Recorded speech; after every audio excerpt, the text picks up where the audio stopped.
Olá, boa tarde a todos. Nesta tarde tão bonita de sol, neste domingo maravilhoso em que podemos passear e apanhar um pouquinho de mais vitamina D e encontrarmos com os amigos e os familiares, vamos, no entanto, tirar um tempinho para continuar a estudar aqui as figuras da República, da Primeira República Portuguesa.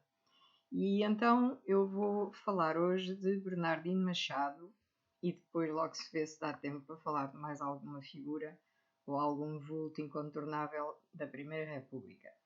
Portanto, vou começar com Bernardino Machado, 2 vezes presidente. Foi o único chefe de Estado republicano que visou o cargo de forma não consecutiva e o único a ser derrubado outras tantas vezes por um golpe. Com o seu farto bigode branco, complementando com uma barba da mesma cor, Bernardino Machado é hoje uma das figuras mais facilmente reconhecíveis da Primeira República. Por outro lado, a sua passagem pela presidência reveste-se de características singulares. Foi o único chefe de Estado republicano chamado ao cargo por 2 vezes, não consecutivas, e de ambas seria deposto por um golpe militar. Pode assim ser tomado como um símbolo simultaneamente visual e trágico de um tempo conturbado. Natural do Rio de Janeiro, como tantos filhos de imigrantes de torna viagem que fizeram fortuna no país irmão, Bernardino Luís Machado Guimarães nasceu em 1851 e ainda em criança regressou com a família para Joane, no concelho de Famalicão, a terra de origem dos seus. Aliás, o pai, enriquecido no Brasil, foi feito pelo constitucionalismo monárquico primeiro barão de Joane. A atribuição de títulos nobiliárquicos não hereditários às forças vivas da terratenência, do capital e da incipiente indústria era então uma prática corrente. Como quase todos os seus pares, o jovem Bernardino, a seu tempo, se matriculou na Universidade de Coimbra, onde estudou primeiro filosofia e depois matemática e onde veio mais tarde a ser professor. Atingida a maioridade e tendo optado pela nacionalidade portuguesa, Bernardino foi, ainda durante a monarquia, e sucessivamente deputado pelo Partido Regenerador em 1882, par do Reino em 1890 e ministro das Obras Públicas, Comércio e Indústria em 1893, num governo chefiado por Índice Ribeiro. Maçom, como muitos dos seus pares da elite intelectual de então, de 1895 a 1899, ocupou o cargo de grão-mestre do Grande Oriente Lusitano. O seu interesse pelas questões sociais, como a defesa dos direitos cívicos das mulheres, ou o alargamento do ensino a todas as classes e a ambos os sexos, foram-no aproximando gradualmente do Partido Republicano, mas só em 1903 viria a fazer a sua profissão de fé formal de adesão ao novo ideário. Após o triunfo verde-rubro de 1910, Bernardino foi eleito deputado à Assembleia Constituinte e, em seguida, senador do mesmo Areópago, ministro dos Negócios Estrangeiros e embaixador de Portugal no Brasil entre 1912 e 1914, foi neste último ano chefe de 2 governos de conciliação sucessivos.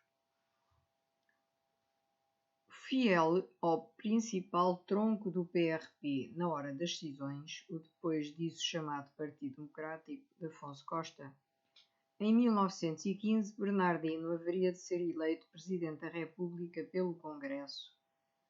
O golpe de Sidónio Pais, em dezembro de 1917, desalojou-o, no entanto, de Belém, pouco depois de se ter deslocado à França e à Inglaterra, em visita aos soldados portugueses na frente de combate europeia da Primeira Guerra Mundial. Seguiu-se um primeiro período de exílio em França, do qual regressou em 1919. Quando em 1925 voltou à presidência, seria de novo derrubado por militares, desta feita o definitivo golpe de 28 de maio de 1926, que pôs fim à Primeira República e inaugurou 48 anos de ditadura. Exilado na Espanha republicana e depois do advento do franquismo em França, nunca cessou de desenvolver no exterior uma intensa atividade antissalazarista e, por altura da invasão hitleriana de 1940, seria já com 89 anos autorizado a regressar a Portugal, sendo-lhe, no entanto, fixada a residência a norte do Rio Douro. Morreu em 1944 em Famalicão com 93 anos, numa casa de saúde, das complicações de uma pneumonia. O seu enterro em Famalicão, a que não faltou a repressão policial, foi simultaneamente uma manifestação de sentimento e um pretexto para uma jornada de luta contra o Estado Novo. E, portanto, temos um texto sintético sobre a personalidade de Bernardino Machado e a sua ação a nível governamental. E penso que ainda poderei passar para uma outra figura que tem também muito interesse, também um presidente, que foi António José de Almeida, o evolucionista. Homem de discursos inflamados, não se calou até ser verdade a República em Portugal. Foi o 6º presidente da Primeira República. Desde os tempos da Faculdade de Medicina em Coimbra até ao ano da sua morte, usou sempre o bigode revirado e a pera bem aparada. É a figura de mão no peito a olhar a República, representada em corpo de mulher desnudado, com a espada na mão direita, a bandeira de 2 cores na outra e longos cabelos que caem até aos pés, na litografia pela República de Roque Gameiro. António José de Almeida foi notícia no país inteiro aos 23 anos. Para tanto, escreveu a Crónica Bragança, o último, na Folha Académica O Ultimato. A propósito do documento inglês que gerou protestos nacionais no início de 1890, o estudante afirma que Dom Carlos de Bragança não é um homem, por considerá-lo irresponsável. E se irresponsáveis são os animais, logo conclui que o rei é um animal. Deambula sobre a espécie de animal que será a de Dom Carlos.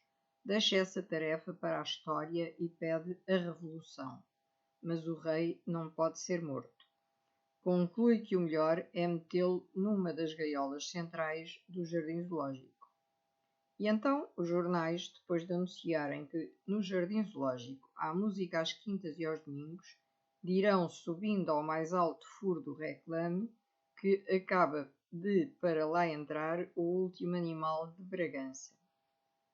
O jornal foi suspenso por ordem judicial. António José de Almeida foi julgado e condenado a 3 meses de prisão.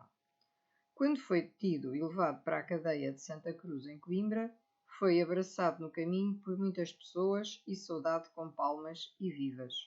O pai do jovem estudante assistiu ao julgamento e, na sequência desse episódio, aderiu ao Partido Republicano. Foi uma formação política de combate nos anos que passou em Coimbra.